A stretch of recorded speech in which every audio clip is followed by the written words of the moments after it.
they too damn cocky. I'm like, all right, I got you. I'm gonna stay on my. I'm gonna puff my chest out a little bit more. It's all out of love, man.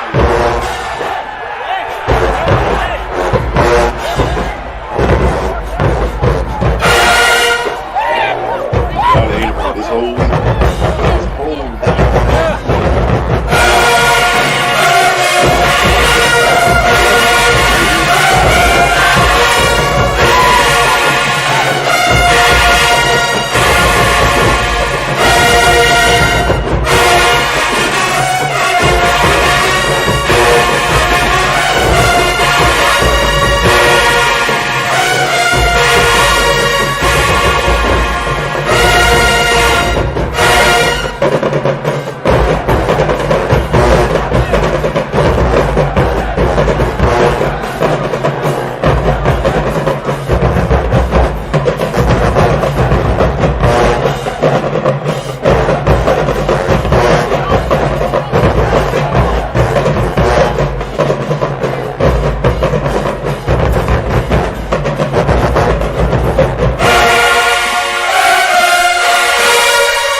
everybody, it's SheLovesThee. Thank you for tuning in to our pregame MEAC SWAC Challenge battle.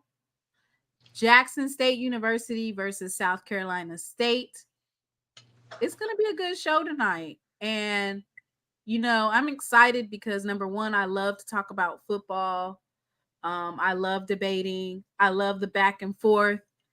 And I have one of the SWAC, MEAC, or just HBCU football, FBS football in general. I have one of the podcasting realm's best, Cobi Orr from the BlitzCity Podcast, and he has agreed to come on the show with me tonight, representing South Carolina State University. And if you're just now coming in, go ahead and hit the like button. Subscribe, and let me know in the chat where you are tuning in from. Where are we seeing the people in the chat from? Go ahead and let me know. I'm going to play a promo clip for I Weave Hair, and then after that, I'm going to introduce Cobi Orr from BlitzCity Podcast. What's up, everyone? It's Timona from SheLovesThee Podcast. I'm here with a public service announcement.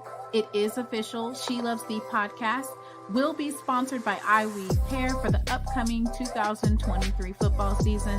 That's right. I will be promoting and representing the #1 source for all your premium quality hair extensions. I'm super excited to be a part of this company that not only has women looking beautiful, but invest in HBCUs. Stay tuned for upcoming deets. And of course, I had to end with I Weave, do you?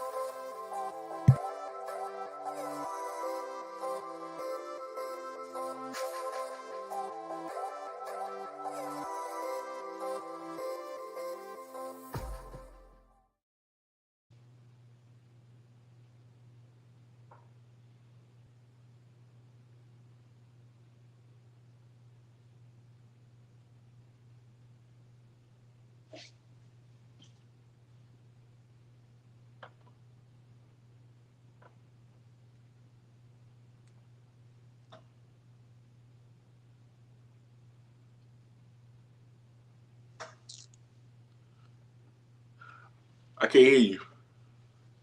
Can you hear me? Yeah, I got you. All right. So I have to redo that. Everybody, welcome to the podcast, of course, Cobi Orr. Thank you for tuning in. No problem. Excited. Coming to represent South Carolina State University. Mm-hmm. you kind of flipped the script on us a little bit, but that's okay. That's okay. You know what? I think this is going to be a great show tonight. So do you have any announcements before we get started? I don't have any announcements. Go ahead and shout out your channel. What you plan on doing this weekend? If you're going to be, where can people find you? The only thing that I am even considering doing is blogging the trip to Atlanta and the experience of the MEAC SWAC challenge. So if that is something that y'all would potentially like, you can let me know that in the comment section, and I'll get that done for y'all. But that's about all I have coming up right now, because this is a busy week. But y'all already know y'all can find me on the BlitzCity Podcast anytime. Sorry, do we have any inside track with the South Carolina State football team? Are you going to be on the field? Like, what's the deets? So talking to the SID with South Carolina State, like I was literally supposed to be, but I guess the MEAC SWAC people had other plans to put me in the press box or whatever. So I don't know. Maybe I can still get there if I talk to them. So I'll see about that. But congratulations on the press box. I will see you there because I got my press credentials as well for the MEAC SWAC challenge. So I will be in the press box. So I'll be able to meet you in person. Okay. So we might as well go ahead and get down to business. We got H-Town in the building, Madison, Gluckstadt, Madison, Mississippi. Who else we got in here? I see a lot of Mississippi. We getting ready to turn Atlanta into Julanta. Have you ever heard of that? Julanta. What? Julanta. You ain't never heard of that? Oh my goodness! Please, y'all put Jew in front of anything. Julanta. Every time that Jackson State fans, we take over the city. Julanta. That's what they call it. Is that true? Yes, absolutely. Okay. We already have a very big base of Atlanta. We have alumni in the Atlanta and Georgia chapter, which we will be speaking later on about that, and I'll share some more details about that. But definitely, yes. So let's go ahead and get started. The pregame battle. I think that this is fun because basically, here's my premise. Cobi has 3 athletes that he chose from South Carolina State that he feels are going to be game changers on Saturday. And I chose 3 student athletes that I feel like are going to be game changers. And basically, we're just going to share our thoughts. The way I set it up is similar to how they do it on Madden or college football. I pick 3 attributes that I think that the player has. And so that's how we're going to rock. Let me go ahead and start. Oh, that's my QB. That is my QB. The Jason Brown, who I feel like he's going to be QB1. Me too, honestly. I mean, we've mostly the only coach that I have seen actually say who they have as their quarterback was Coach Dooley. Every other coach that I asked at SWAC Media Day, they all gave me the I don't know or we'll have to see until camp is completed.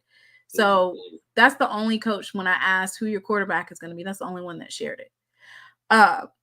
So I want to talk about Jason Brown and why I feel like he's going to be the game changer that we need for Saturday. I think it's going to be a defensive game. What do you think? Real defense heavy. Battle of the defense. It's so much unknown between these 2 schools that I think it's going to be like a boxing. Like, it really is going to be a boxing match. You're going to have to figure each other out. Both teams are going to have to run what they want to run until the other team catches on. And, you have to go from there. You have to learn from each other's, what do you call it? Tendencies. You're going to have to learn from each other's tendencies during this game. I will say this. Jackson State during the Celebration Bowl, of course, we have a new coach, we have new players, new coach, head coach and staff. It was like a deer in headlights. It was completely caught off guard, just stuck. And the coaches weren't able to make those adjustments. I feel like this game is going to has the potential to be a low scoring game because it's going to be a battle of defense back and forth. But I think that Jackson State is still going to come out on top. And I'm going to share, of course, my little spiel. I think I've said 1,000 times that I think that Jason Brown is the best quarterback in the SWAC. So let's just talk a little bit about why I think that. So he played in the FCS in 2019, and he had a completion rate of 62.3%. He threw for 3,084 yards, averaged 7.7 yards per throw, 28 touchdowns, 6 interceptions. His longest throw was 79 yards. That's his longest. Mm-hmm. Then he went to the SEC, which I personally feel like the SEC is the hardest conference in football. It is. It definitely is. So if you're able to perform a complete game, not one complete game, but 2 complete games at a high level, then you've played under pressure and you've played on a high level of football, which is, of course, the SEC. He played in the game at Auburn, where he actually beat out, I want to say, TJ Finley, who we'll probably see at Texas State. Yeah. And then he also won the game against Florida, which was big at the time. They were not supposed to win that game. They were not favored to win that game. I don't know if Vegas made a call or not, but no, but he played at a high level. That's the highest. The SEC is really the highest level you can play at, right? Right. And so if you're able to have a 55.6% completion rate and you're able to win those 2 big games, that's experience. And that's part of the reason why I believe that Jason Brown is going to be a game changer. So his throw power, throwing under pressure, and the deep throw accuracy. Those are 3 attributes that I chose. It's up to you now. It's up to you. Y'all know this man. Y'all should know this man. Jerblonski Green Jr. Okay, he is the next pro prospect from South Carolina State because as y'all got a history of that. You know, we kind of lead our HBCUs with that, not to brag or anything. So no, go ahead and brag. Brag on. Just, so Jerblonski is the next up that we know. Jerblonski was a preseason favorite to be Defensive Player of the Year the previous year, last season. Then, injuries happened to the majority of the team, including him. He wasn't exempt from that. But now him and Patrick Godbolt are probably the best duo as far as defensive end goes in the HBCU football, or at least top 2. So he's one half of it. His block shedding, great. He's more of a power guy, but do not underestimate his ability to pass rush. As you saw back 2 years ago, he was on Shedeur pretty heavily. All right, so his pass rushing is really good. His tackling, if he gets you in his grabs, is it. You're not getting away from him. But the block shedding, you cannot. Jackson State is going to have to find a way to put at least 2 linemen on him. They're going to have to double him one-on-one, and it ain't going to work. You're going to have to find a way to take Jerblonski Green out of the play. And, that's why he got the 89 overall. 89 is high. Hey. 89 is high. He's an 89 guy, man. He's an 89 guy? Yeah. You said he's next in line to get drafted? He is. Okay. So basically, we just need a double tag team him. Is he going to be off the edge? I don't know. I feel like you said one of these players is going to be an edge rusher. They're both edge rushers, which, defensive lineman, defensive end, you can call him an edge rusher or a defensive end. Him and Patrick play the same position, just opposite sides. So you can double him, but you're going to have to account for Patrick too.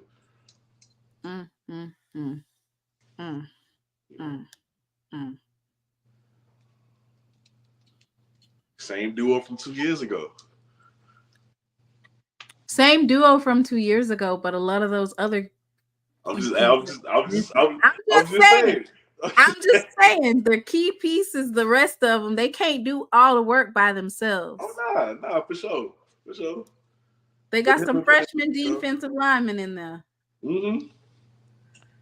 We got a couple young guys that's ready. I'm just saying, you know, they gonna set the tone. What's their names? You don't want to give out their names? I do not want to give out their names. Y'all go all right. Let them. Okay, he said FAFO. All right. This is who I have next.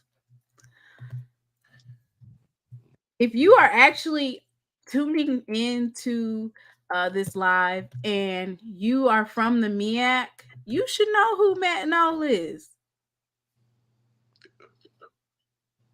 I mean, granted, you know, people don't pay attention to punters like that as much as they should. But yeah, if you really know football, MEAC football, you should know who Matt Noll is. At Delaware State, mm-hmm. 2-time All MEAC, 42-yard average, and 80 yards long. Goodness, we are going to pin that ball between the 5-yard line, the red zone area, every play. What? I'm not gonna lie. That was an underrated chess move that y'all did that I actually like, man. Punters are important. You never know how much they can come. I mean, that was the deciding factor in why we really, if you really go back and watch this first Celebration Bowl, the punter that you had, Dyson, yes, sir. Is he still on the team? He still is on the team, yes. Well, see, now we can match that energy. See, back in the words of Rob J, we got some kickers, coach. No, for real though, like in the Celebration Bowl, if you go back and you watch the game, as abysmal as it might seem, you'll be able to catch up on some pointers. And one of them was their punter. What was the young man's name? Dyson Robert. Dyson Robert. I mean, he was pinning us down at the red zone, and we were having to fight all the way back up. And then we made some mistakes, and South Carolina State was able to capitalize off of that. Meanwhile, our kicker was abysmal. So, most definitely, undoubtedly, without a shadow of a doubt, Matt Noll will be a deciding factor in our win at in Atlanta this weekend. I have no doubt in my mind that his impact is so his impact is so big that's what he'll be offering. He's going to pin it down at that red zone, and the offense is going to have to fight their way back up. Okay. I know they did. I know you do have some players in the wings, you know, a running back that you might be bringing up later, but this is going to have to be something back and forth every single play. So we're going to see how it works out. Okay. And I mean, y'all know this man. He doesn't need an introduction. I feel like I've played his video before, but I definitely want to play it again just because it was so good. And I was so impressed. So let me go ahead and play it because this is basically what it's going to look like on Saturday. Okay. Yeah, I'm letting you know this is what it's going to look like on Saturday. So be prepared. Start it all over.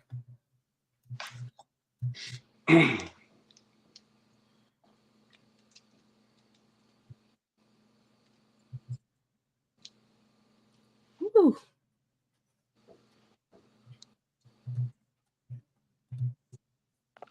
Oh, wait. Let me see. Are y'all able to see that? All right. Let me get it up there. And mind you, we have some quick special teams, so they're going to make sure to pin that ball between the 1 and the 5-yard line. Because he's getting it there. You just got to make sure it doesn't bounce in the end zone. My God, that hang time. Don't let it. Woo wee. Yeah. Special. Yeah. That's gonna be that's definitely gonna be. That's a special leg talent for sure. Yeah. Now, the other half of this amazing duo that is Jerblonski Green, Patrick Godbolt. Y'all know this man. I mean, y'all seen him, 2 years prior. I just got to keep reminding y'all. See, Patrick Godbolt, if Jerblonski Green is the power side of this combo, of this duo, Patrick Godbolt is the speed guy, crazy enough. So, yes, he can get in that backfield in a hurry. His pursuit is really good because, like I said, he's more athletic than it would lead you to believe. Jerblonski's the power guy. Patrick's the speed guy. They complement each other very well. So his athleticism is off the charts. To be a skilled pass rusher, you need an arsenal of pass rushing moves. His hands are some of the best in HBCU football, which is why he has that 88 overall. Him and Jerblonski, you can prioritize one, but you're gonna have to stop the other one. Those two. Matter of fact, if I'm not mistaken, draft HBCU players actually graded him the second highest returning defensive lineman in HBCU football. So there's that. All right.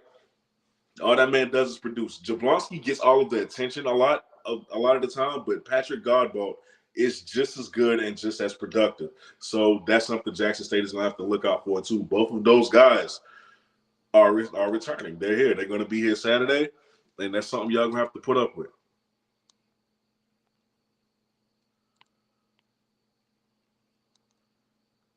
Uh-oh, your phone muted. I can't hear you. Let me see. You can't hear me? Okay, now I can hear you. I wonder if they heard that then. Yeah, you're going to have to repeat that. I don't know if God made you silent there for a minute or because it just came out the blue. You didn't touch nothing. I didn't mute you.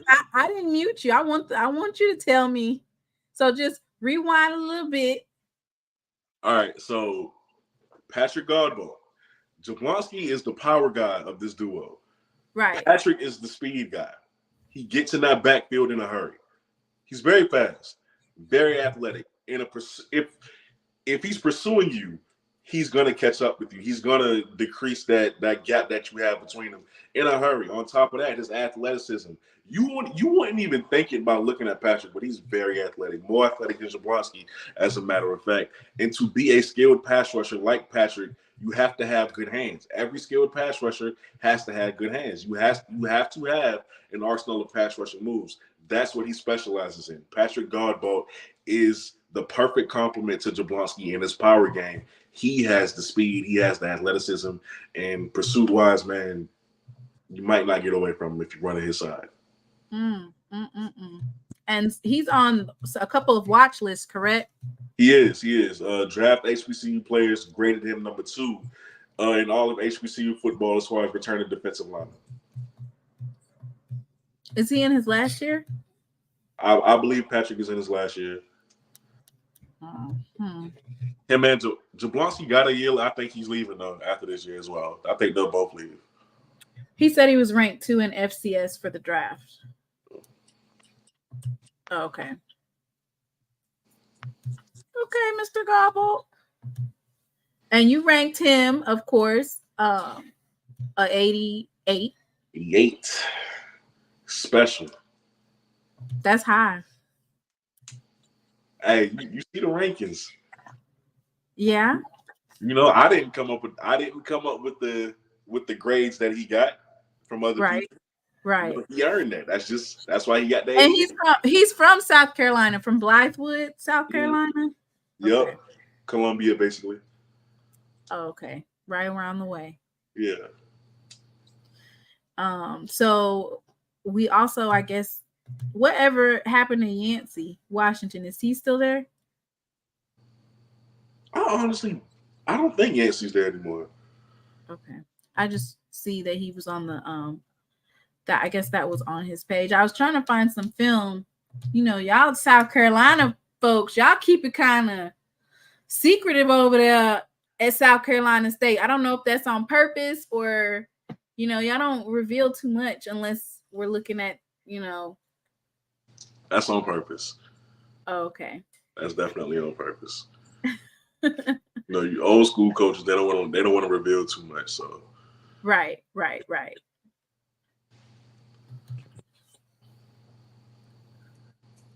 Next, we have Esaias Guthrie.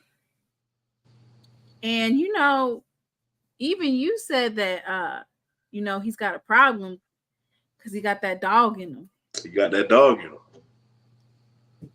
All MEAC, his freshman year, he was going to war against Shaq Davis. He was. Now he was. The NFL playing for the Saints. Mm-hmm. He definitely he played damn good. Yeah. So going toe to toe with Shaq Davis, who is now currently on the Saints roster, that's not, and as a freshman, right?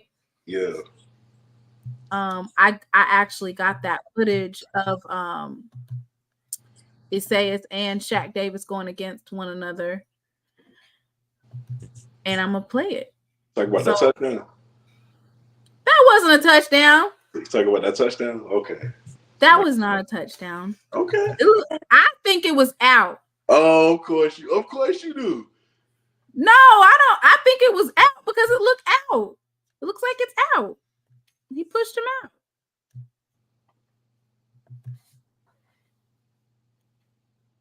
That is out. He stepped on the white line. Come on now. Nice catch, bud. That was not a catch. He stepped all up on that white line. Where did he step on green at? I guess we'll never know. Oh.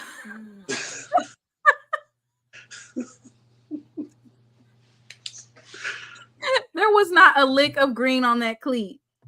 Okay. All right. Look. Not a lick of green. This is Esaias Guthrie's going against Shaq Davis. Shaq was going up to get it. He was going up to get it. But Esaias went ahead and pushed him out. He's out.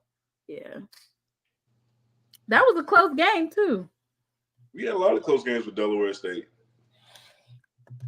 And now that young man is here at Jackson State University. He's on the Reese's Senior Bowl watch list and a host of other watch lists as well.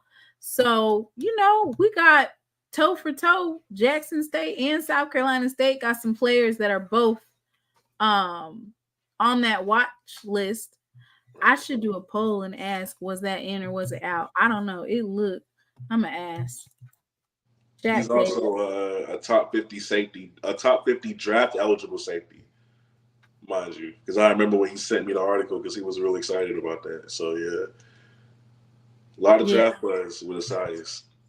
So, what, of course, he brings to the table, Corey Fields is your quarterback. And so it just depends on what type of day that Corey Fields has. Is he going to be on or is he going to be off? Mm-hmm. When he's on, and the fact that he's able to run when he doesn't see an open receiver, it's going to be interesting to see the mix of offense that they have going at this particular game, because I think, once again, that it's going to be a mix for the defense. But not only do we have a defensive line that is strong, but we also have that backfield that is pretty stout back there, and we got depth. So for me, Esaias Guthrie is I'm gonna pull that card out for Corey Fields if he does bypass that blitz by Philip Webb or Julius Reynolds or Antonio Doyle. If he is able to do that and he gets open to throw it up in the air, one of our safeties or corners might come back down with it. And now, man, Tyler Smith, the future star of the program. We are so excited about Tyler Smith. So redshirt freshman. He was able to play in his 4-game allotment as a true freshman that that they give you before deciding to redshirt. So he was able to get a few carries versus the Gamecocks, North Carolina A&T. I think those are the only 2 games that he got, a couple carries in before they really redshirted him. But Tyler Smith is a guy who I've been trying to warn people about for the better half of the year. Coming from one of the top programs in the state of South Carolina, he was supposed to be a South Carolina Gamecock. He was supposed to be Power 5, but the Gamecocks flirted with recruiting him. They never offered him because the size was just too small for the Gamecocks. We lucked up and got him because of that. Ever since he stepped on campus at South Carolina State, even in his redshirt year, he was literally embarrassing upperclassmen on the field. This kid is elusive, which is why that's one of his attributes. Very elusive. His speed is, once he gets in the open field, he's pretty much gone, man. The home run speed is dangerous. His acceleration is what makes it dangerous as well, because, if you don't get in his path or disrupt his running motion whatsoever, he's gone. He is the type of guy who will really make plays. He makes plays that'll wow you. Like, plays that are making on ESPN's top 10. Like, that's the type of talent that he has. The only reason why he has an 80 overall is simply because this is going to be his debut. Crazy enough, his debut is going to be against a big front seven like that Jackson State has. But, if he's able to perform versus a front seven like that, that's only going to make his stock go all the way up.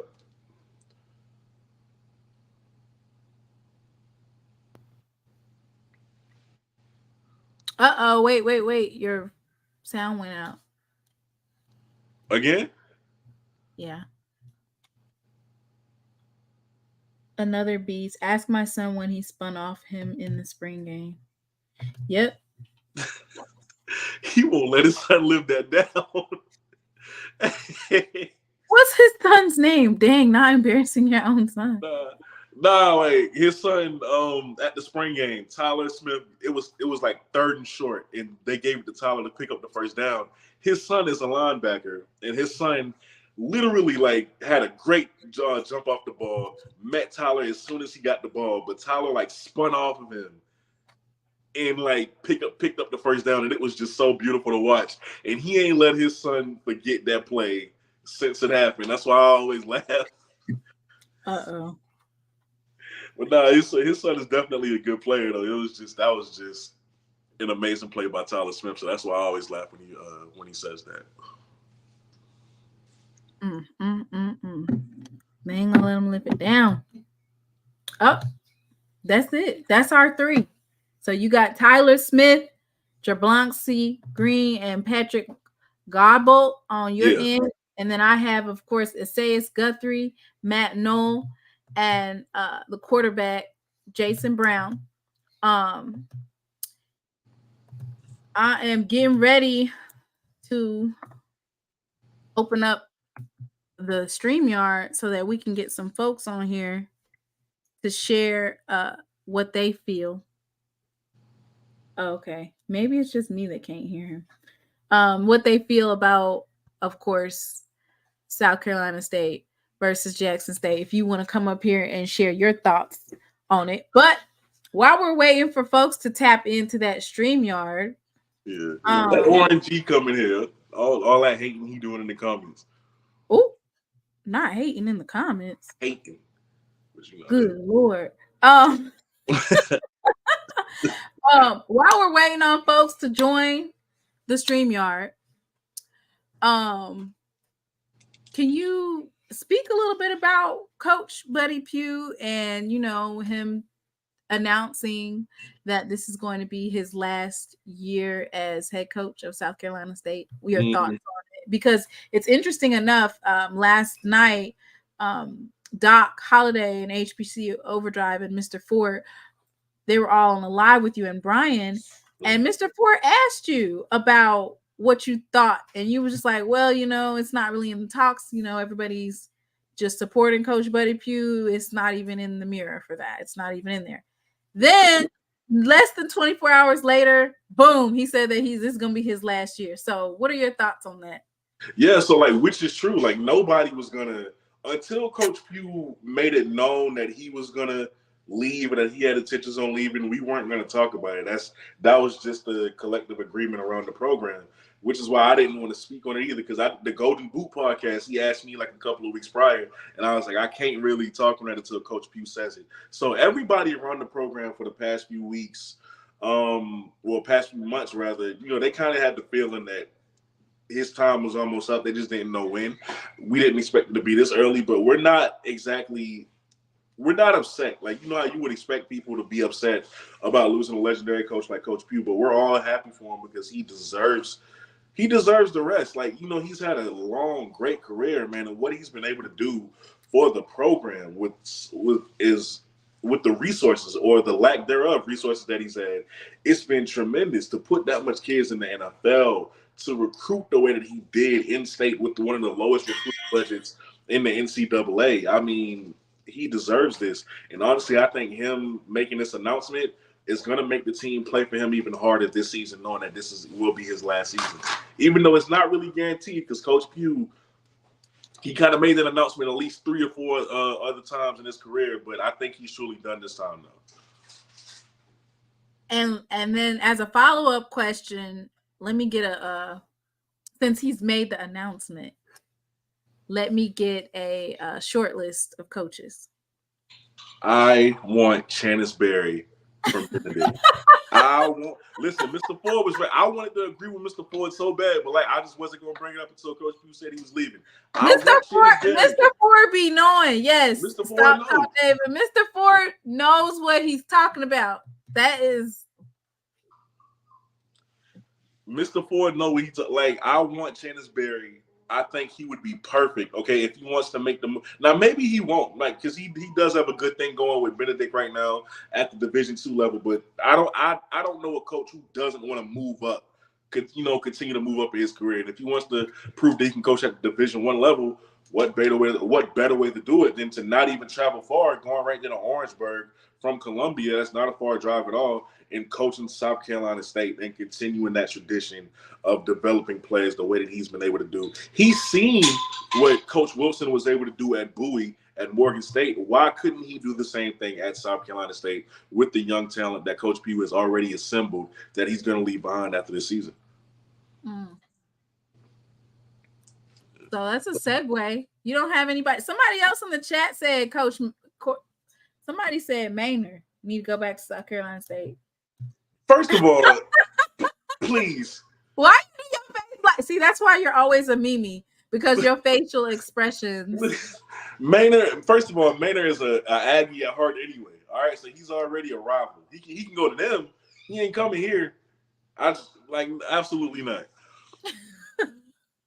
Absolutely not. If somebody said, "Avery, please," okay, we do not want no problems. So that's it. That's a short list. Then that's only one coach. I don't care about nobody else. I want Channis Berry. Go offer that man. Throw the bag at him. I don't care what y'all got to do. Get that man to coach the Bulldogs.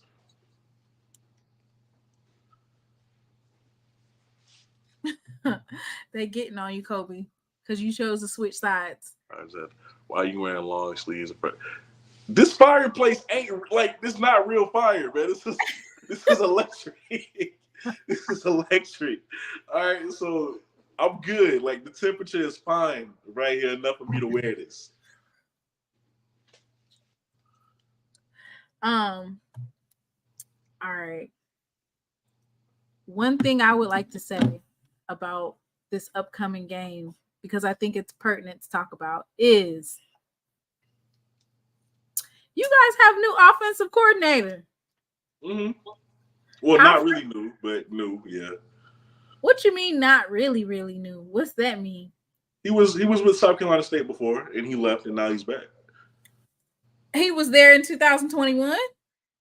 Not in 2021. He was there a while ago, and then he left, and now he's back. What's his name?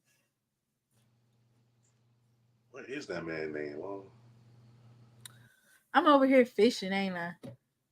He been gone for so long. Let me get David Lanacard has been on staff going back to Jeffries. His name is Blanacard. His name is what? Who? Somebody said David Blanacard. I don't know. I don't know about that. I don't know about that either. But yeah, no, he was with us a while ago.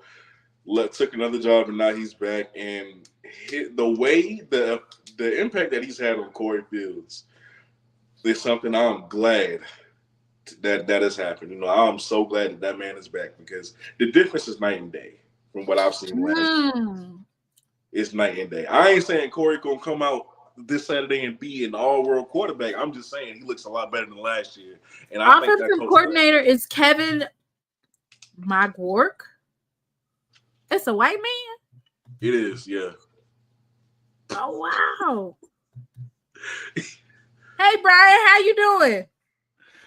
Well, hello, good evening. How you guys doing? How you doing? Good. I'm doing well. It's good to be on with you. It's great to have a chance to have you on my podcast. Introduce yourself and tell us about your podcast before anything. Well, more importantly, my name is Brian Fulford, and I'm one of the co-founders of the Black College Sports Network. Hey. And I have been working with Roy Evans for about 25 years on this project of streaming and trying to bring more coverage of HBCU sports. And so over these last few years of recent, with the I can say it's great to see that people have discovered the internet and things of that nature, and all the shows and the content. And so we have been slowly building what we think is a really good network of shows that cover just HBCU sports in general, but then sports specific or school specific shows like yours. And we also have other shows like Carlos Brown, who covers primarily Southern University. We have a show that I co-host called the O&G Strike Zone. We talk a lot about Florida A&M University. And so it's a pleasure to be working with you and to have you and the Jackson State folks part of the Black College Sports Network. I love the passion and everything that comes with you guys on the block, as that JSU block. I'm fascinated by learning about the other programs within the SWAC. So hopefully that'll be a great opportunity for us, and I think just an opportunity for all of our fan bases to really, really sort of connect with one another. And I think there's real value in kind of hearing from the people who are most passionate about their programs like yourself. And so that's what I think we're really excited about, with having you join us and be a part of the Black College Sports Network team. So that is Brian, and I want to thank, of course, Mr. Campbell and Roy. So the announcement is that I will be joining the Black College Sports Network, and I will be simulcasting my shows on the network. So once again, this is another expansion for me. I'm really excited, and the kickoff, of course, will be this weekend in Atlanta. Hopefully I'll be joining you on Saturday earlier in the day, and then I'll be bringing you all some live feed from the Guard the Yard tailgate, sponsored by the Metro Atlanta Jackson State Alumni Association, and then the Georgia Alumni Association. So I'm really excited for it. Thank you so much, Brian, for this opportunity. But, since you're over here, Mr. O&G Strike Zone, before you leave, just give us, your thoughts on this matchup. What you're talking about this week's matchup, right? We're talking week 0 matchup. We're not talking about the week 1 matchup. Right. We're focused on we're gonna focus 1-0. Yeah, we won't focus on that one. So I just want your take, as an outsider looking in. Well, on let the me say this. matchup. Let me say this. I feel like I can sometimes I feel like sometimes I can wear this hat, and then there's other times I can wait a minute, where's it at? I can represent this logo, and be diverse and really recognize and step out of my orange and green and really kind of see black college football and from a wider perspective. And I will say, don't tell anybody I said this on my other shows, but I have a lot of respect for what Jackson State did last year. And when I go back and look at the statistics, one of the greatest seasons that I've ever seen. Okay. Yes, I know it didn't end the way it probably should have and could have, which to some degree is disappointing. For somebody who likes history, I appreciate history. And so I think any chance that you have to go unbeaten is something unique. And so for the other fan base who knocked the king or knocked the Kings off the hill, I'm sure that's a big moment, and that's something that they will live and remember. But I really have an appreciation for that team and everything. Learn to appreciate it, okay? Because they whooped us. They whooped us. Y'all flat out whooped us, and there's no hiding that. We missed out on going to the playoffs simply because of the perception and the score margin of that game. No matter, and so it left a sour taste. But bringing it back to this week, what I find interesting is I'm fascinated in, and I've asked many people this.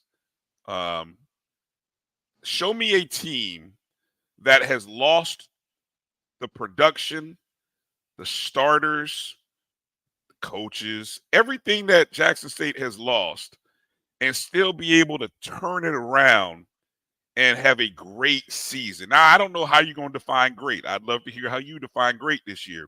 But what I'm looking forward, this could be a great kickstart to the TC Taylor era if, don't shoot me here, but if the first 4 games go 2-2 or 3-1, if Jackson State wins 8+ games, I think the TC Taylor era is getting off to an amazing year. I just think it's going to be a real challenge, because I'm looking from a historical perspective to say, show me the real challenge of what Jackson State has to overcome, which is, as I was there at the press conference for the MEAC SWAC Challenge, he said 60 to 70 new players. I mean, that is a lot. That's a lot of players. That's a lot of players who don't recall losing to South Carolina State. So you said 60 is a lot. Yeah, I mean, that's what he said. Coach Taylor said 60 to 70. Okay, so I'm gonna just push back a little bit. Okay. So because FAMU's brought in about 40 new players. Yes, we have. And then you had 15 that did not play a down last year. They did not play because they were ineligible. So 40 plus 15 is 55 that did not play last year for FAMU. They might have been at school. They might have did some practices, but there was literally 40 plus players that y'all bought in. True. And then I'm gonna say 40 plus. I'm gonna say 40 plus 1. I'm gonna say 40 plus 1 because of that recent transfer that y'all got from Jackson State, the grad transfer, John Graves. So that's 41 plus the 15 that did not play a down. That when it was game time, they weren't able to play. So but that's they were on campus with meetings and things like that. They weren't brand new to the program, though, correct? They weren't brand new to the program. But I'm just saying, they're not brand new, but they didn't play a game. Oh, I got you. Okay. 56, 60, 70. This is the perspective. See, this is what I love already. You're the first person. You're the first person to bring that out, and I respect that. I respect that. Because I throw that number out there because, again, that's what Coach Taylor said, and everyone's kind of shaking their head and they're like, yeah. But there are a lot of teams that are going to have 40 something new players. So I mean, look, I respect that. If we're going to talk about new players, yes, FAMU does have a lot of new players on one side of the ball in particular. And it's a team that went 9-2. Not offensively though. Offensively, man, we got 10 starters coming back on offense. We have 10. FAMU has 10 starters coming back on offense. The complete offensive line, every receiver but Xavier Smith, the starting running back, starting quarterback. I mean, there's a lot of things on offense that are coming back. Yes, there are some things on defense. There are guys in the linebackers and the up front guys that have to come back, and they are new. So we are new, but we aren't unknown. I feel like we aren't unknown because we have guys we've seen performances from guys like receiver that came over from Bethune-Cookman, for example. You're talking about Marcus Riley? We've seen him in the SWAC. We know what Riley can do, right? Right. We've seen him. So again, maybe the 60 to 70 is overstated for Jackson State. I mean, I love it. Let us have the 60 and 70. I'm just gonna let everybody know that almost every team has roughly 40 new ones. And then everybody keeps on talking about this playbook, but offensively, your playbook is going to be different. You guys were last in rushing, so you're going to get more running backs in there. So it's a different playbook than it was for last year. And with it being a different playbook, they're new players. Well said. No, I mean, I agree with you 100%. You know, no debate. You get no debates from me there. Y'all can be the favored to win. We love being Mr. Brian. This is Cedric Walker, aka a football savant, ex-referee, all that good stuff. I have one question for you. Okay. Let me go ahead because we HBCU culture, we all educated and things of that nature. We have a great foundation, great parents, great support system. Now, let me ask you two questions. It's a two-part question. Do you believe in facts? Yes. Okay. All right. The second part is, let me go ahead and dispel y'all little debate around this SWAC culture. In 2021, Jackson State had 101 players on the team in the fall of 2021. Mm-hmm. How many of those were new players? Because I'm gonna go ahead and dispel this stuff. This little crazy debate that y'all had talking about 70 new players. Try 92. Try 92. Try 92. And also let me dispel, these little thing about, there's a new coaching staff. Deion Sanders only kept 2 people on that coaching. So that was a brand new coaching staff as well. So let's go ahead and dispel all these, false narratives because see, Jackson State, we believe in facts. Okay. And the facts are, excuse me, because I'm English, I got an English degree. The facts is that FAMU actually was beating twice prior to Coach Prime getting there. Is that factual? Wait a minute. Explain how we were beating. We beat y'all 2 times prior to Coach Prime arriving. Is that factual? I believe one of them you're referring to is Coach Simmons. No. I said 2. I didn't say 1. I said 2. I'm trying to recall the second one. I'm trying to recall how far because that's what I'm trying to recall. Those two because I know one of them did happen under Coach Simmons his first year. That was in Tallahassee. I don't know how far back that other one is you're referring to. Mm-hmm. So we actually since 1999 we're actually 4-0 versus you guys. So that's with all new players. That's with all new coaching staffs. And see, like I said, let me go ahead and dispel that false narrative. In 2021, remember in the spring, what did Coach Prime say? Coach Prime stated that there was an audition. Okay. And all those guys were gone. So you're educated, man, right? Which I know you are. I know you are. Which one is more, 90 or 70? Which one? Well, numbers. I just wanted to come on here because I wanted, to dispel the chassis into the JSU wheelhouse. Basically what I'm telling you is I'm not giving you that false narrative to go on your podcast, the Twitter space, all that type of stuff. Because see, that's a false narrative. We've actually replaced an entire team in 2021, and we replaced an entire coaching staff. And who won the SWAC in 2021? Who won it? Was it FAMU? So wait, okay, let Brian respond back, and then we're gonna take a short commercial break. I have to bring someone up. Mr. Brian, you kind of stepped into the lion's den. He came here to announce that I have a partnership with Black College Sports Network. So I hope you're okay with the smoke you're receiving. Look, I'm come on. I mean, it's all good. It's all good. I will say, so what I'm hearing, which makes a little sense in this respect. I've been trying to wrap my head around why a lot of the data analytics have Jackson State favored by 14 to 15 points. And I'm eagerly awaiting to see what the Las Vegas lines are going to say. But the fact that I'm hearing that what you all are saying is that Jackson State has done this before. Jackson State has replaced an entire team and coaching staff before. So given the fact that that has happened before 2 years ago, as noted, it gives optimism for being favored by 2 touchdowns this weekend against South Carolina State.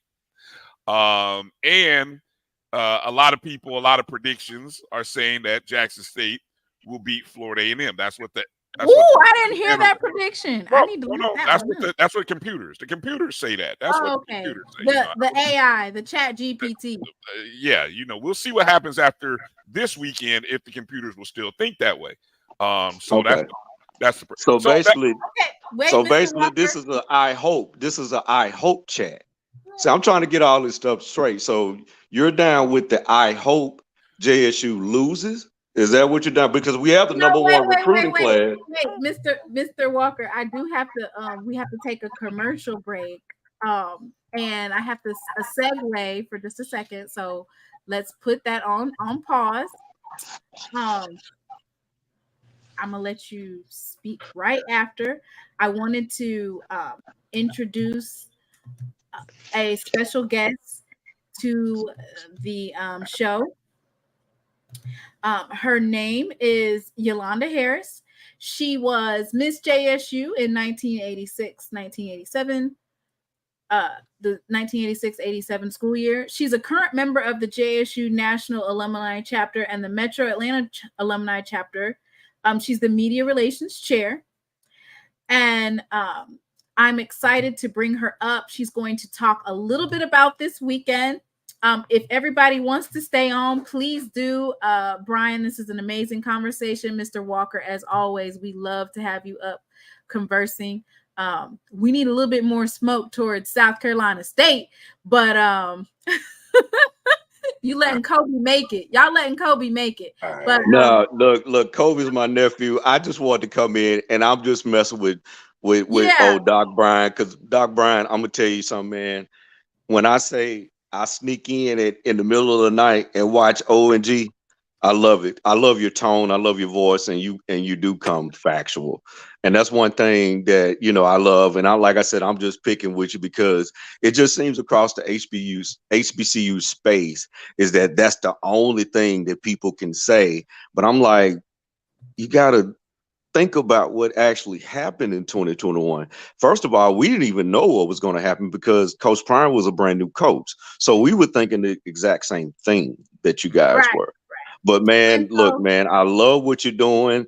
Like I said, I actually, respect FAMU, because my uncle, he went there and he reminds me all the time. And he know who he is. He reminds me all the time.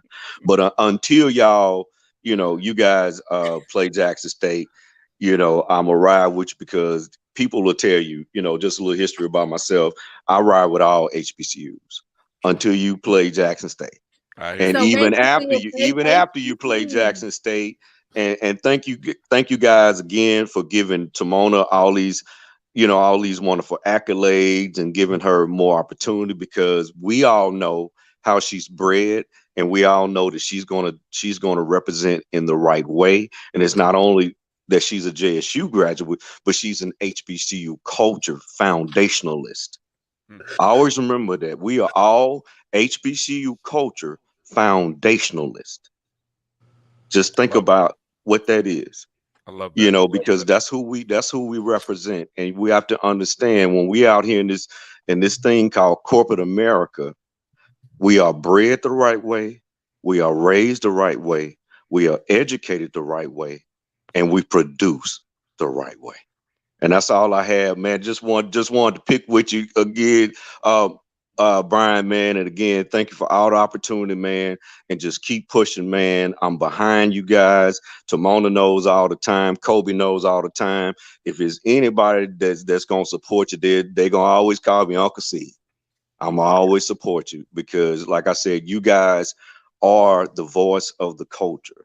So please keep me from having to watch the local news, CNN, all this other stuff, because you guys bring the real and things that I want to hear on the daily. So thank you again.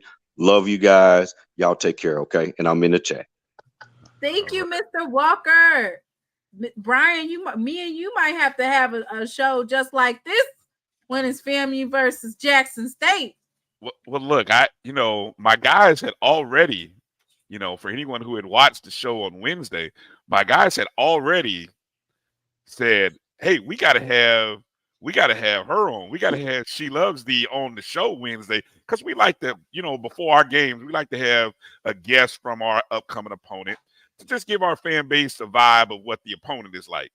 So we did that throughout the year. So it just is great synergy that this is happening, and because my guy spoke it into existence the other day during the show. So they were kind of tickled when I kind of told them what was going down. They were like, oh, wow, okay, yeah. So they're excited to have you on the show next Wednesday. So we look forward to having you on the O&G next Wednesday.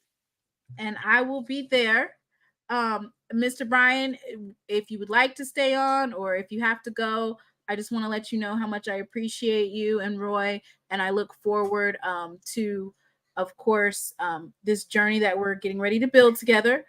Once again, I'm getting ready to bring up Miss Harris so that she can share a little bit of details regarding the MEAC SWAC challenge this weekend. Miss Harris, can you hear me? I sure can. Hi, Timona. Hi, how are you? I'm great, and I am loving the enthusiasm of this conversation. Thank you so much, Ms. Harris. It's a pleasure to have you on the show as a representation of the Jackson State University. Excited to hear some of the initiatives that you have lined up for not only just the Metro Atlanta chapter, but all of Georgia. And thank you so much for coming on the platform. This is just an introductory, kind of like a segue into this weekend. I just wanted to give you a time and a chance to share some details that you thought were pertinent regarding the Metro Atlanta chapter. Well, we are just so excited to be a part tonight, and excited that the Jackson State University Tigers are flying in at 2 p.m. tomorrow. And we want to encourage all the Tiger fans to go out to the Atlanta Marriott Airport. The airport Marriott to welcome them. Bring your pom-poms, let them know that you're here for them. And we are just going to be celebrating. We actually kicked off some celebrations tonight here at the Beverly. But tomorrow we've got our host hotel, the Omni Hotel, which is down near CNN Center, downtown Atlanta, where we welcome South Carolina State and all of the Jackson State University fans to come and join us. It's going to be a meet and greet, and it's going to be awesome. Now, Saturday, we have our tailgate, and I'm telling you, we are going to have such good food and drinks and fellowship and camaraderie. But if you don't have your ticket to that one yet, it's sold out. So for those, yes, I built it all up, and then I had to add that one part. So at 3:30, before all the game, starts, we are going to be serving up food and hospitality only like the A-Town can. So we're excited. We're excited. Thank you so much for sharing those details. So you said that tomorrow at 2 p.m., if you're in the Atlanta area and you're able to make it, to go to the Atlanta Marriott, the Airport Marriott. Okay. Atlanta Airport Marriott, where the football players will be coming in. Okay. And we're going to be greeting them. Okay. And let me go ahead and get that address for folks, because I wasn't aware of that, but I can just pull it up real quick and we can look at it real quickly. So the Atlanta Airport Marriott is located at 4711 Best Road. That is correct. That is correct. And then if folks, need to check it out later, they can go to our website, JSUMAC.org, where all of the things that I just mentioned are listed as well. Okay. And I do see that. So I'm going to go ahead and I can just pull that up. Okay. That's great. Tamani, we are so excited that ABC is going to be broadcasting this game live on Saturday. Yes, amazing. Prime time. Yes. 7:30 is prime time slot. Prime time on a Saturday night. HBCU football on ABC. Watch out. And so as Ms. Harris pointed out, you can go to, and I'm going to drop that link in the chat. So for those of you who are interested in seeing some of the events that are happening in the Atlanta area, of course, this is the JSU National Alumni Association, the Metro Atlanta chapter page. And so they do have it in detail for welcoming the JSU Tigers to the ATL. Of course, she did talk about the JSU Guard the Yard tailgate. Of course, that particular tailgate has been sold out. I will be doing a live from that tailgate. So if you're not able to make it, you're at home, or you're not able to make it there, and maybe it's too hot for you to go outside or the traffic's bad, tune in to the live, and we're going to have some special guests coming on, and we're going to do some interviews. And Ms. Harris, before you get off of the stream, I wanted to give you a chance to switch gears a little bit and talk about the official Georgia license plate initiative that you have, because we do have a lot of folks that are from the Georgia area. If you would like to maybe discuss that a little bit before you leave the live. Absolutely.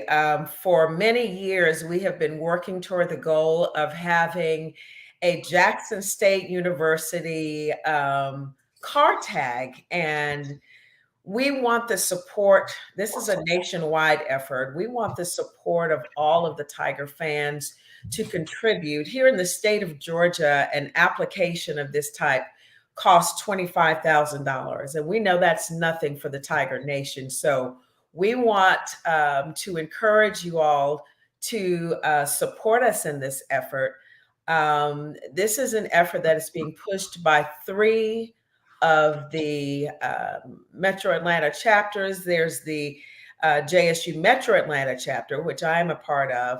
There is the Suburban Georgia chapter, which is also here in Atlanta. And then there's the Savannah alumni chapter. And so we are all working together to work toward getting this vision that we have for having our own tag of reality. And so for those who would like to donate, you can go to our website again. It's JSUMAC.org and contribute. Any amount helps, but we are hoping to make this fundraiser complete before this year ends. And we are so excited that the Tiger Nation is showing up this weekend, Tamona. We're turning Atlanta into what we famously call Julanta. Yeah, I love that. Jackson State is going to take over and paint the city blue and white. Mhm. You're going to see a sprinkle of red in there with South Carolina State. You know, they'll funnel in there a little bit. Okay. But it'll be blue and white everywhere. Blue and white. You know that we welcome South Carolina State to Atlanta, Georgia. And, you know, I love Cedric, who was on earlier, who was all for the blue and the white. And Mr. Brian, I appreciate you as well. But we welcome all fans and non-fans, and we welcome friends of Jackson State University. But we're just so excited about this new era for Coach T.C. Taylor, you know, who is an alum of Jackson State, was a former football player there, and also was one of the coaches when Coach Prime was there. And so this actual game means a lot. I don't know if it was Brian earlier or whether it was Cedric who said these first couple of games are going to be pivotal for, you know, all eyes are on JSU this year because we've got the new coach and we want to see the success of the program continue. And of course, the Metro Atlanta alumni chapter, we're behind Coach Taylor 100%. Absolutely. Ms. Harris, thank you so much for sharing. I can't wait to meet you this weekend. Is there anything else that you would like to share? I think we've got it covered for the most part, Simona. We've got an exciting dance workshop coming up later next month, and that is also on our website. We've got. Yes, let me go ahead and pull that up. Okay, yeah, we can. I have that information as well. Oh, good. Okay, so Jimmy Locust, who is a well-known dancer, is going to be offering a workshop for those of you who live in the metro area. It's going to be at Southwest DeKalb High School. It's only $30 and it's going to be from 9 to 12. Any age group can come. But the wonderful thing about Jimmy is that he has so much talent and experience to bring to the table. He danced with Janet Jackson, Michael Jackson, Paul Abdul, Rhythm Nation. I mean, he just has a repertoire of history that he brings with the dance. So choreography is his thing. And Tamona, you might want to come and do your podcast live that time as well, and maybe cut a few steps for the fans at Southwest DeKalb. But that's going to be September 30th. And we invite everyone to come out. We invite you to participate. And just join us. There are a lot of great things going on here in Atlanta. And the A-Town is an open and welcoming city.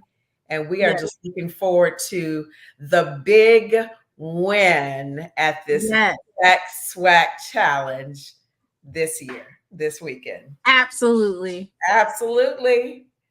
Thank you so much, Ms. Harris. And thank you for the invite. Kobe, thanks.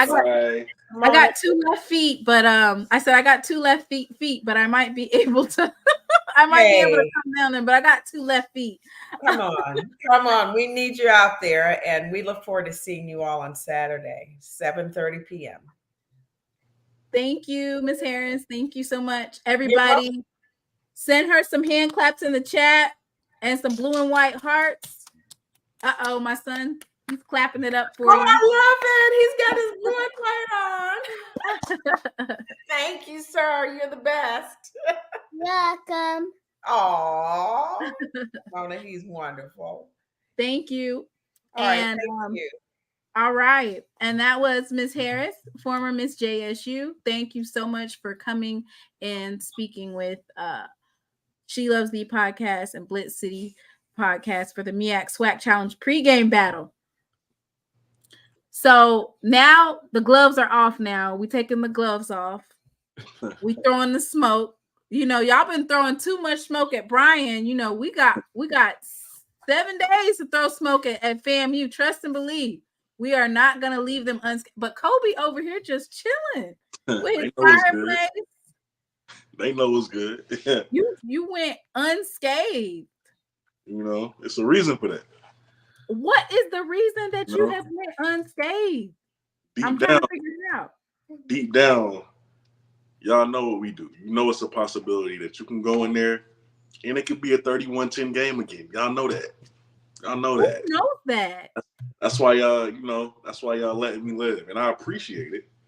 Because, the worse you make it on me now, the worse it's just going to be brought back to you when we win. Because it's going to happen.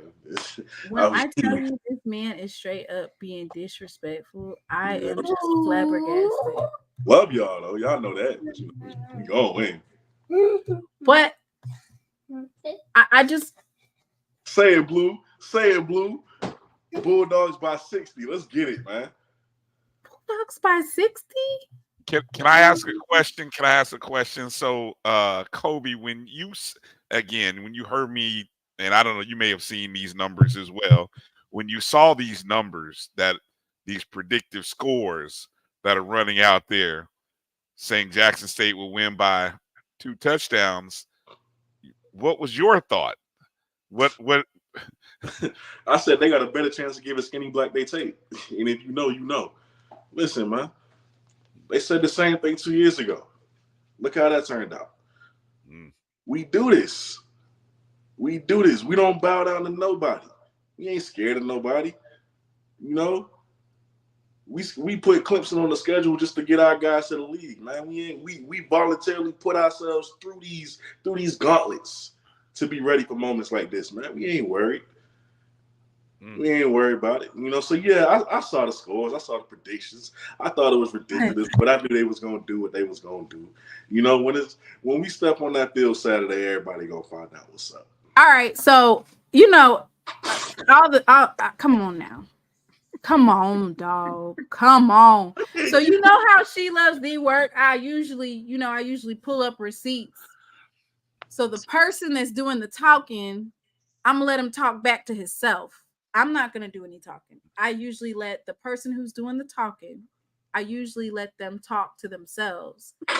And what he's saying right now, it's just a little bit different than what he said in this video. Oh, she got receipts. Oh my goodness. I'm gonna let you know right now. That ain't no everything. Is that AI? Is that what you just said? AI? Did you say that's AI? Is that what I just heard you say? Since y'all know everything, please let me know, okay? A lot of SWAC fan bases feel like they have the upper hand on Jackson State and that they will get revenge on Jackson State because they believe that Jackson State is depleted following the loss of Coach Prime and all of these other players. And to that I say, if that is the case, why are they still getting these All-Americans? Why are they still out recruiting? All right, so while that's paused, 2 things can be true. Since you got your degree and you know every fucking thing. A lot of SWAC fan base. 2 things can be true. Y'all know I love y'all. Y'all are not depleted by any stretch of the imagination. Y'all are not. Y'all got the #1 recruiting class in the SWAC, and that's great for y'all. I love it. The number one recruiting class in all of HBCU. In all of HBCU, you're right. That's great for y'all. But as I recall, 2 years ago, you had the #1 recruit in the country. Y'all was coming off that high. You had James Houston. You had all of these spectacular players, and we still came up with that W. So, as much as I agree that y'all are still the guys to beat in the SWAC, when it comes to us, we just different. And we gonna show y'all that Saturday. After Saturday, though, we can go back to being family. Do I need to pull up more? Do I need to pull up more receipts? We can go back to being fair. The message is gonna stay the same. I think y'all are great in the SWAC. I think y'all are great to go back to the celebration, but when you see us, that smoke is always gonna be here. Cobi is saying it with his chest this year. He's saying it with his chest this year.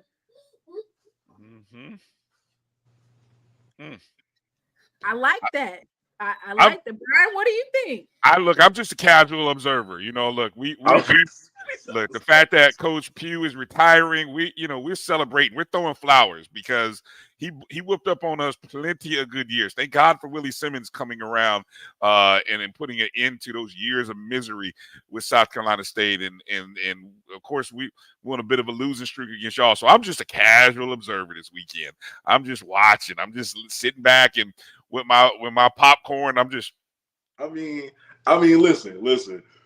Coach Pugh is leaving. We geeked up now. We got to send that man out the right way. So emotions are running high for us. We're more determined than ever to get this man another ring on his way out. That's why the energy is there. I was just waiting for the right moment to pop my, just to pop my talk off. It wasn't the right moment early in the week, but we close now. We a little too close. Right, and I'm gonna pop it back. I love popping it back, but I'm gonna pop it back with your words because I feel like it has more of an impact when you're saying it versus I'm not saying y'all are sorry. Like these clips ain't me saying y'all gonna beat us. Things are looking up for Jackson State. They are not done. It is still a lot of talent on this roster. Things are still good for Jackson State. That much is true. Things are still good for y'all in the SWAC. Things are great for y'all. When it comes to us, Zoe in the chat. Now that who need to come up here and crack Mr. Walker. He was going. Zoe need to come up here and give some of the Cobi smoke. Give some of that smoke to Cobi. Hey. Hey, y'all know what it is, man. First of all, I don't know why y'all acting surprised like y'all didn't know I was gonna be on this. Y'all knew that. I've been warning y'all about that. But like I was just I did not think that you was gonna say it with your chest. Like you are really coming hard. You letting us know. The first year it was like, y'all, South Carolina State, that's the home team. Right. It's not gonna be like what y'all think it's gonna be. And I'll let y'all pop y'all smoke off, right? Because all I heard in my comments, y'all can get blown out. Y'all can get blown. And I let y'all slide that year. Even when y'all lost, I got on live and I said, y'all had a hell of a season. Y'all played amazing. Not once did I ain't even talk about South Carolina State winning. I supported y'all.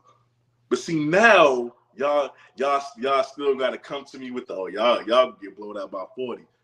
Okay. Ooh. Okay. We can, we can have this the friendly rivalry because we still family after this game. Not right now, right. But we'll be back family after this game. But Saturday, when we come out with that dub, y'all make sure to tune in, man. Because are you gonna have a after show, a game, like an after show after the game? Win, lose, or draw? Are you gonna have a show? I'm thinking about it. I feel like too many people is gonna be live that night. I'd rather join somebody's live than be on my own. I feel like too much people is gonna be on. I feel like we're gonna be celebrating. You know what? Nah. If we lose, I'm not gonna ignore y'all. That would be very fake of me. I'm not gonna ignore y'all. If we lose, I will jump on somebody's live. All right. And I take it like a man. I take it like a man because I know y'all gonna come for me. I can't even say those words. If we when we win, like I can't say it. When we win, I won't come out. Those words, the L word, like I just can't say it. It's been a few years. It's been a few years, so we understand. you know, there's been a lot of winning by Jackson State over these last couple seasons. Yeah. So yeah. So I mean, we understand. I mean, in all honesty, I do low key win regardless, so I'm not gonna be that upset. I'm gonna be a little mad, you know, at the beginning, but I'm not gonna be that upset, you know. So, because ultimately, that, you know, if we lose, it doesn't really affect us since it's out of conference. But you know, this is just, I'm just having fun. Bragging. This is absolutely bragging rights. Absolutely bragging rights. Yeah. Like, this is revenge. This is a big storyline. Not just because we lost the Celebration Bowl, but looking at the grand scheme of things, we have Jacoby Durant that came from South Carolina State, who is currently with the LA Rams. We have Shaq Davis, who's with the New Orleans Saints. We have James Houston, who is with the Detroit Lions. Aubrey Miller with the Miami Dolphins, and Isaiah Bolden, who is with the Patriots. All of those players, if I'm not mistaken, played in that Celebration Bowl. And they're now currently in the NFL. Right. Yeah, you're right. So this is one of the biggest storylines, and I don't think that people are talking about it. I hope that ESPN speaks on it when they have the game going, or, you know, when they're doing their halftime. I hope they bring up the fact that there are so many great NFL rookies that have came out of that game, whether or not they won or lost. They're coming out of it's a huge storyline. Well, how many? I hope they do. I really do hope they do touch on that. But I feel like they just hate so, like, they don't want it. They will never give us the full amount of credit that we deserve, right? Like, they always find a way to slight us a little bit. That's why I don't have too much confidence in it. But they should talk about it. I think it'll be interesting to see who are those players in this game, and as we get to know this roster, because what was amazing about watching that game in the Celebration Bowl was at the end of the year, and we had watched those players through the course of the whole season, and we knew without a doubt what kind of talent those guys had. And here we are, we get to watch, I'm not going to put a number, but we get to watch a lot of players that we haven't seen in some years or maybe months, or that we've seen at all. So we get to find out who these players are and then kind of watch their journey through the course of the season. And so I think that'll be fascinating to watch in this contest. Absolutely. Absolutely. So many matchups, man. The receiving room being as deep as it is for Jackson State is like my main concern going into this game. Just because depth-wise, I want to know how we handle it, how we prepare. Because I don't think TC is going to be like how the previous regime was at Jackson State. They're going to rotate the guys that they have. It's not going to be the same four favorites. You know, like if they got fresh bodies, they're going to rotate fresh bodies in there because all those guys in that wide receiver room is talented. So being that I anticipate them doing that, I want to see how we match up with it. You know, that wide receiver room really it gives me worries. I'm going to be honest with you.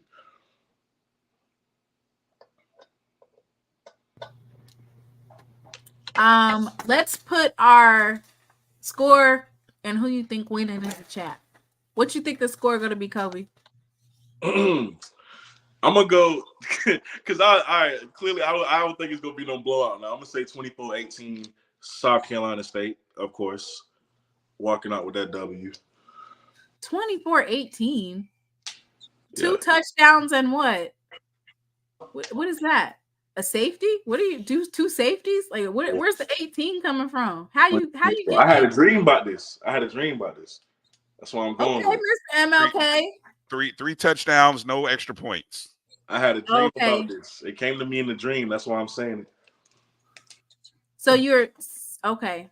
What was that number again? When people have dreams, I write that stuff down. Give me that again. I may have to. I'm gonna look for that on my parlay card and on my teaser card. What was that number? Dr. Cobi MLK over here with the dream. I want to cut that if you win something. Look, I got you. What was it? What was that score again? What did you say? 24-18. Okay. Yeah. Noted. Okay, Mr. Dr. Cobi MLK over there with his dreams. Mr. Brian, what do you think the score will be? I have been very public about advising people to. I'm personally taking a check, and I'm even taking an additional check. If I see a line of 14 points or more, I'm running to the bank, putting it on South Carolina State. And then after the news of Coach Pugh, I might even put a little pizza money on the money line. But I'm going South Carolina State 28-24. I expect a close game. I don't think it'll be a blowout. I think actually Jackson State might even have a lead, 24-21, somewhere in the fourth quarter, and then South Carolina State will find a way to win. I love the sound of that. I don't see a lot of people have been putting a lot of large numbers, but I think it'll be a closer game. I just can't see anybody on either side being a 14-point favorite. But I'm just waiting. I hope Vegas puts that out there because I'm just running to the bank. That's all I'm saying. I feel like y'all putting these blowout scores in the comments to make me just mad. because. I feel like y'all doing that for that reason. Y'all not gonna get to me. We all know what SheLovesThee feels like. The score is going to be Jackson State by 40. No. No, wow. But really. Okay, let me see. So I was trying to think of what type of game this would be. I definitely think this is going to be a defensive game, which a lot of people think that having a low scoring game means that it's not an interesting game, but I love defensive games because it's a battle. And this is basically going to be a test for Coach J.O. and Coach Bradley, because one thing that they were working on that Deion Sanders was having trouble with the offensive line is that battle of the trenches. And so for the MEAC, the defensive line and the offensive line, they're built different. But our coaches came from those MEAC schools, so they built our team to withstand that type of the defensive line and the offensive line. We have some big dogs. So I think that's going to be defensive, low-scoring game. I don't know. I don't think that South Carolina State will score more than 2 touchdowns. So I'm going to say, I don't even think that. I'm going to say 13-28, Jackson State. We don't even get the extra point? No. We don't even get the extra. Oh, wow. No, it's going to be blocked by Javarian Jenkins, and he's going to go down and score. Oh, there's a prop. There's a prop bet right there. Somebody look for that one. See, and South Carolina State, don't you try that trick play that you tried in 2021. That North Carolina or that North Carolina Central then adopted and took from y'all little playbook. That little trick play where you pretend like you're getting ready to punt it, and then the punter turns into a quarterback. Like, don't try it. Just don't do it. Will there be a trick play in the game? Will there be a trick play? North Carolina Central got the trick play from South Carolina State. You have to know. Watch the play in 2021, and then you go and watch the one that North Carolina Central. Coach Buddy Pugh handed North Carolina Central his playbook. They were all working together. Please. They were all working together around a round table. How are we going to beat Deion Sanders and Jackson State? So you're saying Jackson State is acceptable? They had like 2 months to prepare. Like, oh, here we go. Is Jackson State susceptible to the trick play? Is that what I'm hearing? No, or that just happens to be not, because we're on our P's and Q's now. Gotcha. I mean, yeah, like you gotta know. Sonic rings knocked out of you. The Sonic rings will be, and we just gotta, the Sonic rings will be knocked out of you. You try that trick play if you want to. You gotta know they expecting us, or they'll be on the lookout for us to run a trick play this game. So I don't think they do it. I'm gonna drop the StreamYard one more time, and then if nobody else comes up, it'll conclude our session. Of course, I'm excited for this upcoming game this week. I'm gonna put this back up here so that people can see it. Let me see. Hey, Derek, I bet you she did block the South Carolina State people. I don't see none of them in here. Just you. Wait, what? Why would I do that? She blocked all them people. How would I block them? Oh, man. It's all right, though. I would never block somebody from South Carolina State. I love the smoke. Hey, Doc, how you doing? Man, I'm good. I just got off work not too long ago. Hey. What's going on, Brian? How you doing, Doc? Man, I'm doing good, man. I'm doing good. I probably have to get you on next week for PAMU.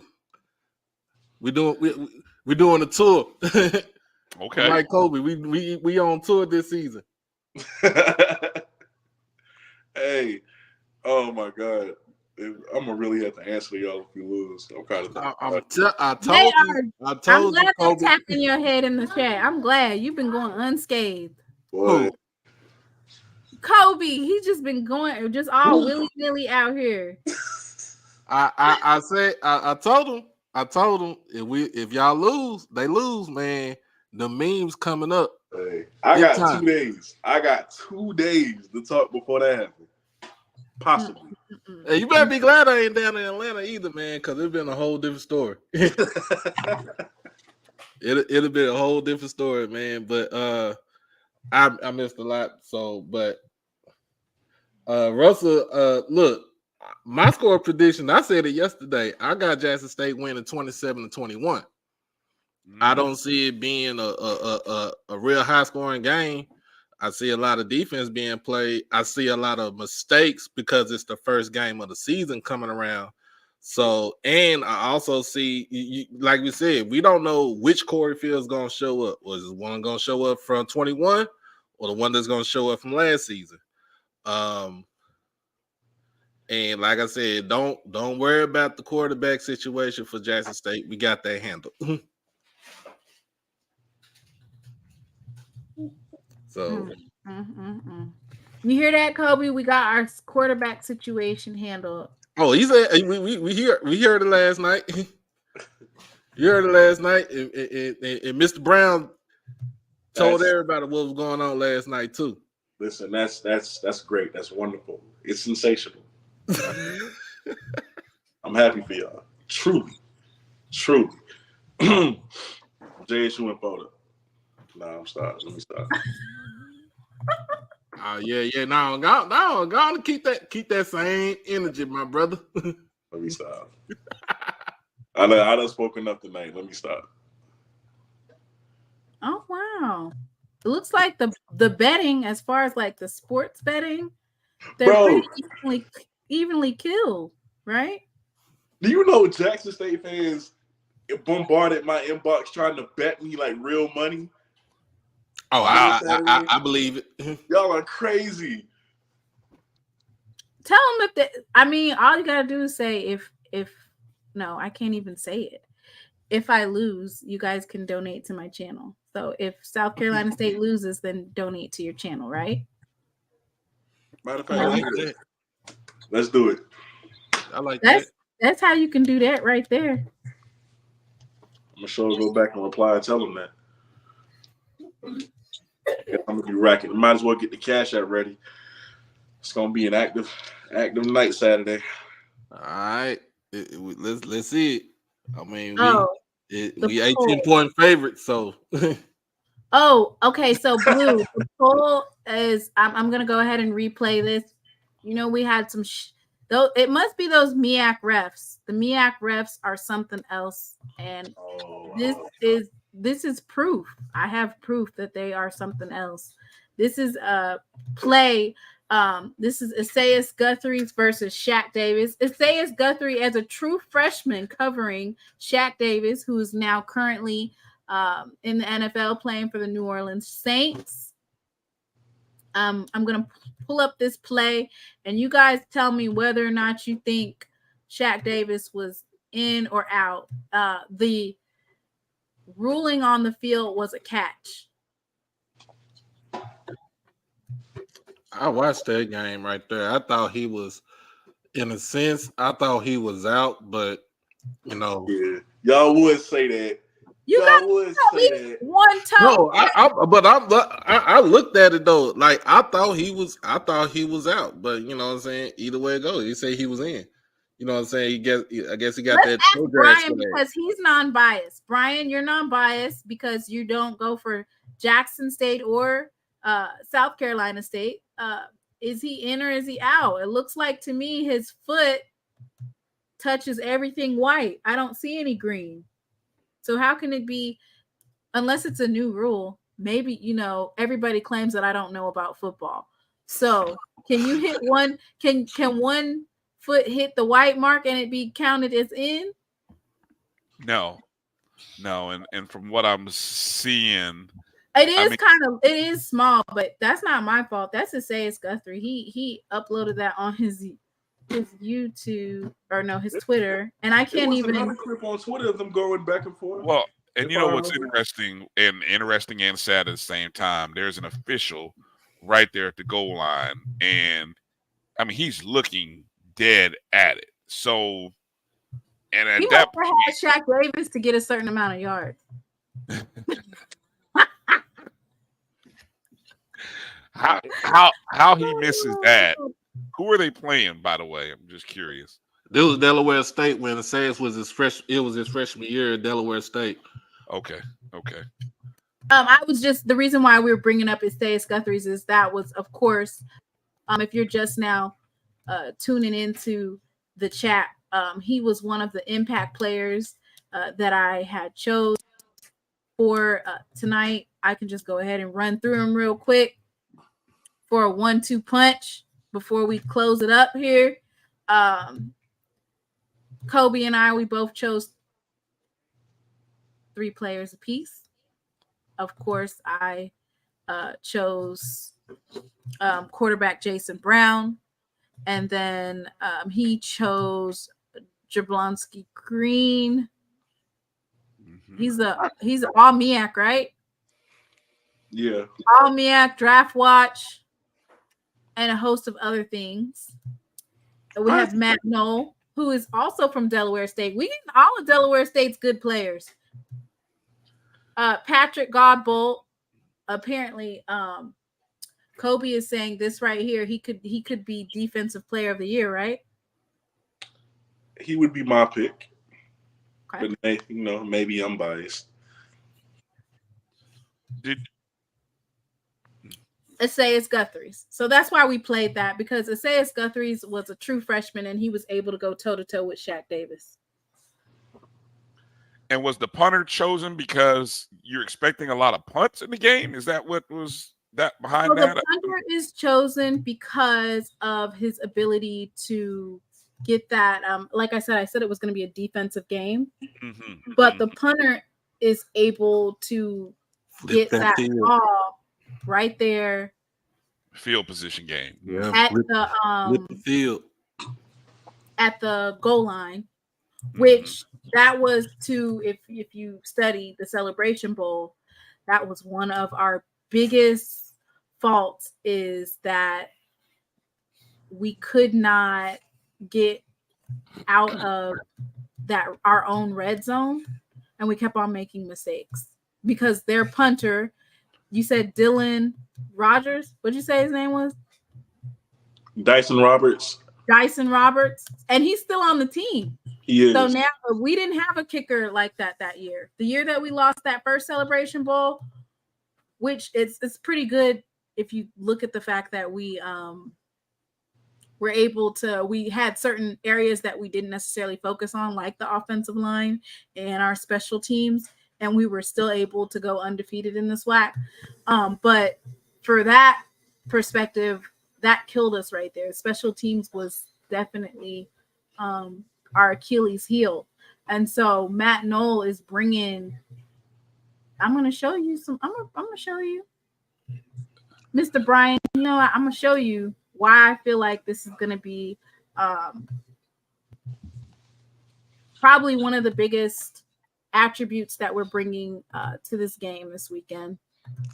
First of all, Timona, Mm-hmm. Where you get these graphics from for your slides, man?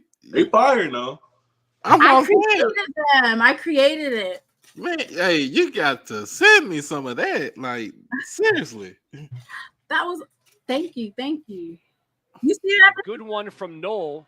Kick it Really from chasing 25. Townsend back. Ooh. He finally. You see Yeah, that? he flipped that field. I think that was That's about a That was 70 against yarder. Delaware. yeah. That's 70. That's almost 74 net yards. He's a Good Lord. yeah. So this is our punter, and this is going to be paramount in our play. Well, hey, if he's able to do that a few times, yeah, that's gonna make all the difference in the world. Ooh, So that's why he's one of my impact players right here. You know, let it not be no wind out there either, man. That Yeah. Oh my God, that thing is gonna hang in the air for a minute.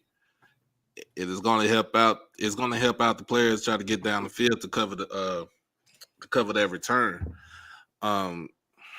His longest one, I think his longest punt was 80 yards when he was at Delaware State.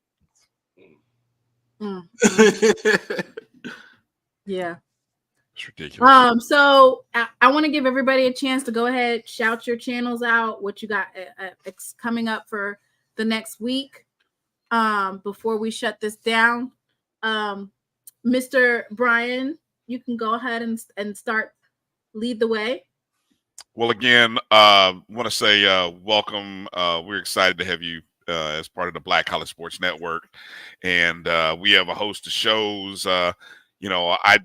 Coming up. Let's see. Today's Thursday, so we're going to be doing a game time show Saturday morning, right from the Coca-Cola Fan Experience. So live at I believe 8 a.m. I want to make sure I get the time. I know the boss said be there from 8 a.m. to noon. So I don't know if that means we're starting at 9 or we just need to be there at 8. But from about in the morning, in the 8-9 o'clock hour Eastern until noon, we'll be doing our BCSN game time show. And we'll probably do a post-game show from one of the suites up there. So, we're going to look for you and hopefully we can get you up there as well to do the post-game show. And then just a host of shows during the course of the week on the Black College Sports Network. Find us on Facebook, Twitter, and Instagram at MyBCSN1, the number 1, and on YouTube, youtube.com/MyJBNOnline/join if you want to be a member, or just MyJBN Online to be a part of the shows that are on YouTube. So we look forward to it. And then, of course, we'll see you on Wednesday on the ONG Strike Zone, Wednesday night, 8 to 10 Eastern, as we get ready for our first game of the season, Jackson State's second game of the season. Yes. Absolutely. Thank you so much, Mr. Brian. Thank you. Doc? Yes. Well, I'm going to be dropping a video in a little bit. Give like what we heard about breaking news today with Coach Pugh. Also, I'm going to be going. I don't know if I'll go live, but I'll be, like I said, I'll be at SMU tomorrow evening to see Duncanville versus South Oak Cliff high school game. If you don't catch it on the live, it is going to be on ESPN. And Saturday, look, you know how we do post-game show Saturday night. I don't know where you're going to be at, but I know where everybody's going to be at. Y'all be on the channel. We're going to talk about the game. We're going to talk about everything that happened during the game and what can we expect for the next week. And also next week, look, it's OBC time. So we, gonna get a full week of shows and stuff like that, covering this game. Hopefully get some guests from FAMU to come on to the show and speak about the team and what we can expect. And then, like I said, we're just gonna roll with it. Saturday night gonna be post game Saturday night. And, just looking forward to it. We were on the road to 2,000 subscribers. So I'm just trying to say, let's get it in. Thank you, Doc. And of course, Cobi, my great guest host for tonight, representative of South Carolina State University, those Bulldogs. Yeah. So the superlative series is coming back that I started last year. It's about time for that again. So I'm gonna drop that part 1. So look out for that. I also have to make a video about Coach Pugh, obviously, and the news that he dropped on us today. Got to talk about that. And then I think I'll vlog my experience starting tomorrow morning for the MEAC SWAC challenge as well. So those are a few things that I got coming up. Then next week, I'm gonna drop a video about the matchup between the receiving core of FAMU and the DBs of Jackson State, because I find that to be a very interesting matchup for the OBC. I also can't wait to talk about Kareem Burke. I've been so high on that kid since he committed to FAMU. Can't wait to see his debut as well. So, I got a few FAMU videos coming and OBC videos all together. So that's all I got for right now. Thank you so much, Cobi. I am SheLovesThee. Amazing show tonight. Thank you all for tuning in. Make sure that you like and subscribe.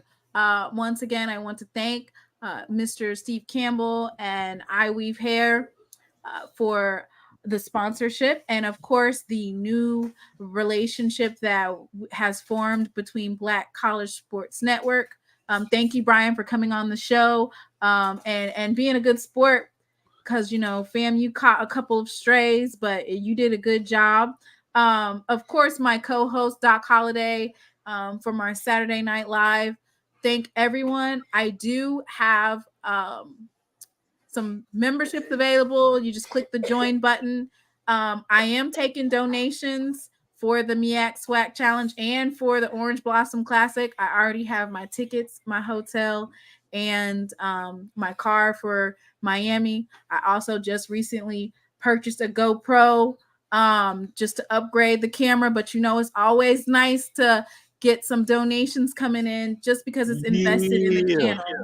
It's invested in the channel, So make sure that you hit that Cash App or Venmo or PayPal or join a membership. It's always great. And as you can see, the channel is growing exponentially, and I want to be able to bring you that content and bring you that quality, the quality shows.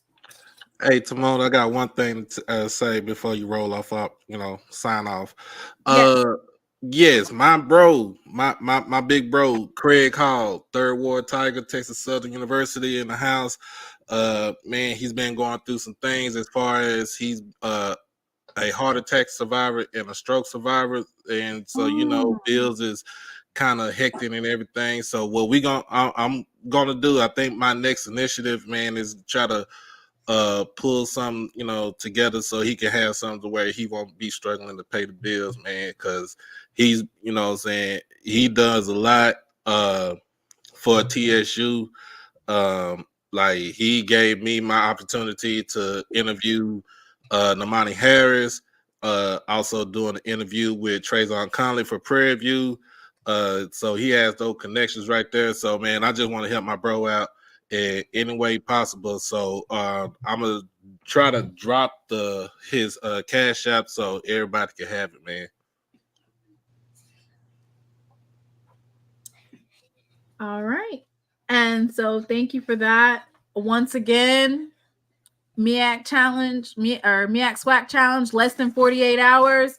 And I look forward to being on Black College Sports Network in the morning time for that pregame show. Everybody, you all have a good night. And of course, as always, you know what we're going to rock out to. The Sonic Boom of the South, the greatest marching band in the land. You all have a good night.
Bye.